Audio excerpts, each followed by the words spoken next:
جا کر مل لے، جس کی چاہے صحبت اختیار کر لے. اصحابی کا النجوم بأیہم اقتدیتم اہتدیتم، میرے صحابہ ستاروں کی طرح ہیں، جس کا اقتداء کرو گے ہدایت پا جاؤ گے. مدینہ منورہ میں اسلام پھیلا ہوا، اسلام بکھرا ہوا نہیں تھا. اسلام بکھرا ہوا نہیں تھا مدینے کا، بلکہ 100% مسلمان، ایک مسلمان سے پورا اسلام ظاہر ہو جاتا تھا. حضرت عمر رضی اللہ تعالی عنہ نے ایسے تاجر کو مدینے میں تجارت کی اجازت ہی نہ دی جس نے تجارت کے احکامات کو نہ سیکھ لیا ہو، کہ ہم نے مدینے کو سارے عالم کے لیے نمونہ بنایا ہے، اب جو ہمارے یہاں تجارت کرے اس کو وہ تجارت کرے گا جس نے احکام تجارت سیکھے ہوں. تو یہ کہیں اس کے لیے دلوں کے رخ کو صحیح کیا کہ یہ کلمہ دل کا کلمہ بن جاوے. تو جب یہ کلمہ دل کا کلمہ بن جائے گا تو ہر عضو سے ایمان تقاضا کرے گا. ہر عضو سے ایمان تقاضا کرے گا. آپ نے 50 بلب لگائے ہوئے ہیں، 50 بلب لگائے ہوئے ہیں، کنیکشن ہوتے ہی ہر بلب میں روشنی پہنچ جائے گی. ہر عضو کی ظلمت، ہر عضو کے عمل کی بربادی اور ہر عضو کے عمل کی خرابی، کہ اس کی بنیاد یہ ہے کہ دل کا کنیکشن اللہ کی ذات سے نہیں ہے. دل کا کنیکشن اللہ کی ذات سے نہیں ہے. یہ ہر عضو کی خرابی ہے. یہ کہ کسی بھی عضو کا حکم جب ٹوٹے گا جب اس عضو کا تعلق دل سے ایمان کے اعتبار سے نہیں ہوگا، کہ دل کے اندر ایمان نہیں ہے. اسی لیے فرمایا جناب رسول اللہ صلی اللہ علیہ وسلم نے، استفتی قلبک ولو افتاک المفتون، تو اپنے دل سے پوچھ. مفتی چاہے جو کہیں، تو اپنے دل سے پوچھ لے کہ بات صحیح ہے یا غلط ہے. اور آپ نے دیکھا ہوگا، خود تجربہ کریں اس کا، کہ انسان کا عقل جھوٹ بول سکتا ہے، دل نہیں جھوٹ بول سکتا. زبان جھوٹ بول سکتی ہے، آنکھ خیانت کر سکتی ہے، آنکھ خیانت کر سکتی ہے اور زبان جھوٹ بول سکتی ہے. جب ایک چور جھوٹ بولتا ہے تو اس کا دل کیا کہتا ہے اندر سے؟ کہ بات تو یہ نہیں ہے، بات یہ نہیں ہے، بات کچھ اور ہے. چور زبان سے جھوٹ بولے گا لیکن دل اس کا ساتھ نہیں دے گا. کیوں بھائی؟ جب ایک آدمی زبان سے جھوٹ بولتا ہے تو دل کا کیا حال ہوتا ہے؟ کہ دل کہتا ہے بات تو یوں نہیں ہے، لیکن زبان جھوٹ بول رہی ہے. اس لیے یہ نہیں فرمایا استفتی عینک استفتی رجلک، اپنے ہاتھ سے پوچھ لے، اپنی آنکھ سے پوچھ لے، اپنی زبان سے پوچھ لے، بلکہ فرمایا استفتی قلبک، کہ اپنے دل سے پوچھ لے. ولو افتاک المفتون، چاہے مفتی تجھے کچھ بھی فتویٰ دیں، اپنے دل سے پوچھ کہ یہ بات صحیح ہے یا غلط ہے. لیکن یہ کب پوچھے گا اپنے دل سے؟ کہ جب اس کا دل بینا ہوگا، جب اس کے دل کو نظر آتا ہوگا، جب اس کے دل کی آنکھ ہوگی. دل کا اندھاپن انسان کے ہر عضو کو اللہ کے حکم سے اندھا کر دیتا ہے. انہم الا کالانعام بل هم اضل، بلکہ اللہ تعالی نے فرمایا انها لا تعمل الابصار ولكن تعمل القلوب التي في الصدور. یوں کہیں کہ ان کی سر کی آنکھیں اندھی نہیں ہیں بلکہ دل کی آنکھیں اندھی ہو گئیں. کہ دل کا اندھاپن کیا ہے؟ کہ دل ایمان سے خالی ہو جاوے. یہ دل کا اندھاپن ہے. تو اللہ تعالی نے انبیاء علیہ السلام کو انسانوں کی کہ دلوں کے رخ کو صحیح کرنے کے لیے بھیجا ہے. کیونکہ ہر خدا کے غیر کا انکار کرو، جہاں تک یوں کہو کہ جبرائیل سے بھی نہیں ہوتا. کاشتکار میرے دوست بزرگوں، انسان جس لائن پر محنت کرتا ہے اس سے اس کا یقین بنتا ہے. اصل یقین بنانے والی چیز جو ہے وہ محنت ہے. اصل یقین بنانے والی چیز محنت ہے. صحیح محنت ہوگی تو صحیح یقین بنے گا، اور غلط محنت ہوگی تو غلط یقین بنے گا.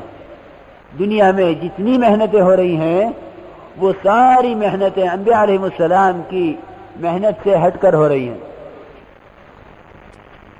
ساری محنتیں انبیاء کی محنت سے ہٹ کر ہو رہی ہیں. انبیاء علیہ السلام نے تو سوائے انسانوں کے قلوب کے کسی چیز کو محنت کا میدان نہیں بنایا، لیکن انسان وہ اپنی تجارت کو، اپنی زراعت کو، اپنی ملازمت کو اور چیزوں کو محنت کا میدان بنا رہا ہے اور یوں سمجھ رہا ہے کہ اس سے میری قیمت قائم ہو جائے گی. میرے دوستو بزرگوں، جو انسان اپنے جسم کے اعتبار سے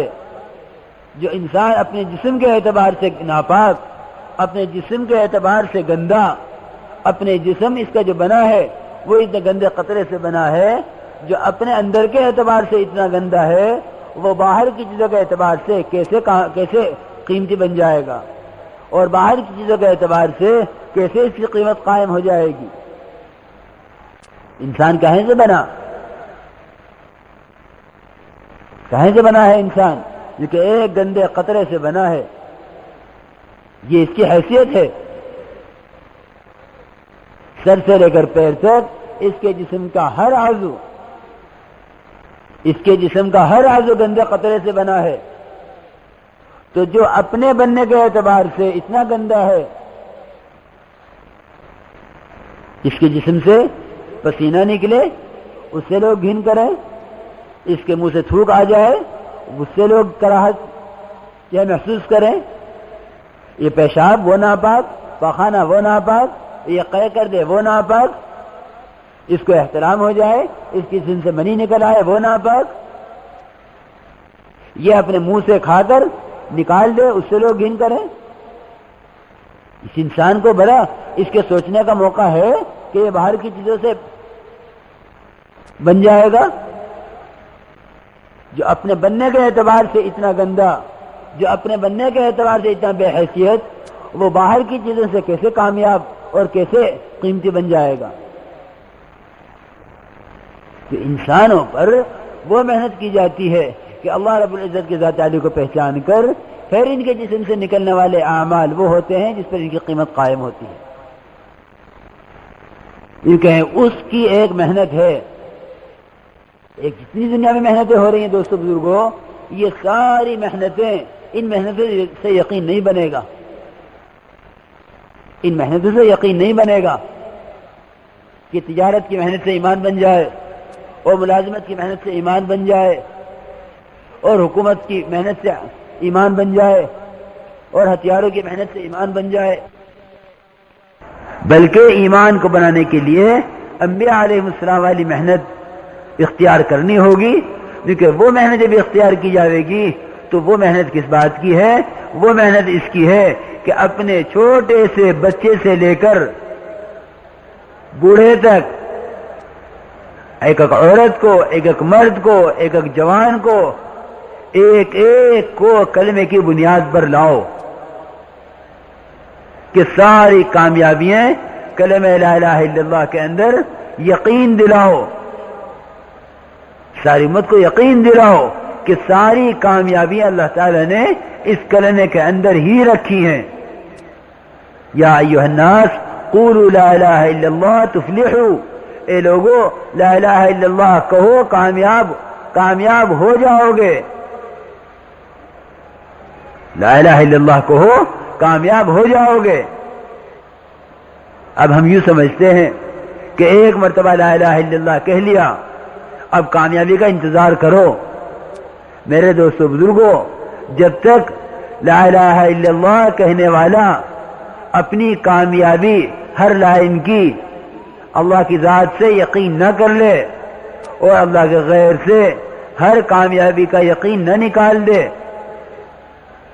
کہ اللہ کے غیر سے مجھے کہیں کامیابی نہیں ہوگی اور اللہ کی ذات سے ہونے کی بنیاد پر مجھے ہر لائن سے کامیابی ہوگی، جب تک یہ یقین دل کے اندر نہ بیٹھ جائے اس وقت تک زبان سے جو لا الہ الا اللہ کہہ رہا ہے اس پر اجر مل جائے گا، اس پر اجر مل جائے گا، لیکن جو لا الہ الا اللہ کی محنت ہے اس محنت کے بغیر یہ کلمہ دل کا کلمہ نہیں بنے گا. اس کے ساتھ ایک محنت ہے. بلکہ یہ آیا روایت کے اندر زید ابن ارقم رضی اللہ تعالی عنہ یہ فرماتے ہیں کہ جناب رسول اللہ صلی اللہ علیہ وسلم نے یہ فرمایا ہے کہ جو آدمی لا الہ الا اللہ کہے اور لا الہ الا اللہ کہنے کے بعد وہ اپنی دنیا بنانے کے چکر میں دین کے نقصان کی پرواہ نہ کرے، امت نماز پڑھ رہی یا نہیں پڑھ رہی، امت زکوٰۃ دے رہی نہیں دے رہی، امت حج کر رہی نہیں کر رہی، امت کے معاملات درست ہوئے نہیں ہوئے، امت کا معاشرہ بنا نہ بنا، امت کے اخلاق درست ہوئے نہ ہوئے، میرے اعمال صالحہ بنے نہ بنے، میرا ایمان بنا نہ بنا، کیونکہ کوئی پرواہ نہیں اس کو اس کی، بلکہ فکر کہیں کی ہے کہ میری دکان بنی نہیں بنی، میرا کارخانہ تیار ہوا یا نہیں ہوا، میری زمین کی فصل اچھی ہوئی یا نہیں ہوئی. یوں آیا روایت میں کہ جو آدمی لا الہ الا اللہ کہے اور اپنی دنیا بنانے کے چکر میں دین کے نقصان کی پرواہ نہ کرے، اللہ تعالی ایسے کلمہ پڑھنے والے کو فرماتے ہیں کہ تو نے جھوٹ کہا ہے. ایسے کلمہ کہنے والے کو اللہ تعالیٰ فرماتے ہیں کہ تو نے جھوٹ کہا ہے. بلکہ ایک روایت میں یہ آیا ہے کہ اللہ تعالیٰ ایسے کلمہ پڑھنے والے کو کہتے ہیں کہ تو لا الہ الا اللہ کہنے کا اہل نہیں ہے. میرے دوستو بزرگوں، صرف اس کلمے کو زبان سے کہہ لینا کافی نہیں، بلکہ اس کلمے کے ساتھ ایک محنت ہے اور اس کلمے کے تقاضے ہیں. ان تقاضوں سے، اس کلمے کے تقاضے سے متعلق یہ ساری دعوت تبلیغ کی محنت ہے. ساری محنت کا خلاصہ ولا الہ الا اللہ. یہ گشت ہو یا تعلیم ہے یا مشورہ ہے، یہ جماعتوں میں نکلنا ہے، یہ انفرادی اجتماعی ملاقاتیں ہیں، سب کہیں کا خلاصہ کہ انسانوں اپنے بنانے والے کو پہچانو. اور یہ نہیں کہ اس کی ضرورت غیروں میں کرنے کی ہے کہ اس کی دعوت غیروں میں دی جائے گی، مسلمان تو مسلمان ہے ہی اور وہ تو لا الہ الا اللہ پڑھا ہوا ہے ہی. میرے دوست بزرگوں، اللہ تعالیٰ ایمان والوں کو کہہ رہے ایمان لاؤ، صحابہ سے کہہ رہے ہیں یا ایھا الذین آمنوا آمنوا، ایمان والو ایمان لاؤ. صرف لا الہ الا اللہ پڑھ لینے کو ایمان لانا نہیں کہتے، بلکہ اللہ تعالیٰ ایمان والوں سے کہہ رہے ایمان والو ایمان لاؤ. صرف لا الہ الا اللہ کہہ دیا، اعراب کی طرح قالت الاعراب آمنا قل لم تؤمنوا ولكن قولوا اسلمنا، کہ دیہاتیوں نے کہا اسلام لے آئے اور آ کر کہہ دیا کہ ہم ایمان لے آئے. اللہ تعالیٰ نے اسی وقت آیت نازل فرما دی قل لم تؤمنوا، نبی جی آپ ان سے کہہ دیجئے کہ تم ایمان نہیں لائے ہو، یوں کہو اسلام لائے ہیں. ولما يدخل الايمان في قلوبكم، ایمان تو تمہارے دلوں میں داخل ہی نہیں ہوا. ایمان والو ایمان لاؤ. ایمان کسے کہتے ہیں؟ جو کہ ایمان اس کو کہتے ہیں کہ اللہ تعالی کے احکامات سے 100% انسان کی طبیعتیں 100% اللہ کے حکم کے مطابق ہو جائیں. اگر یہ لا الہ الا اللہ کہہ رہا اور اللہ کا حکم توڑ رہا ہے، یہ اس میں ایمان نہیں ہے. اگر یہ لا الہ الا اللہ کہہ رہا ہے اور حکم توڑ رہا ہے، اس کے اندر ایمان نہیں ہے. یہ کتنے لا الہ الا اللہ کہنے والے کہ میں لا الہ الا اللہ کہتا ہوں لیکن نماز نہیں پڑھتا. کہ یہ کون ہے لا الہ الا اللہ کہنے والا؟ جو کہ اس کے پاس لا الہ الا اللہ کی وہ حقیقت اور ایمان کی وہ قوت نہیں ہے جو اس کو اللہ تعالی کے حکم پر لے آوے کہ ایمان تو اپنا اثر دکھلاوے گا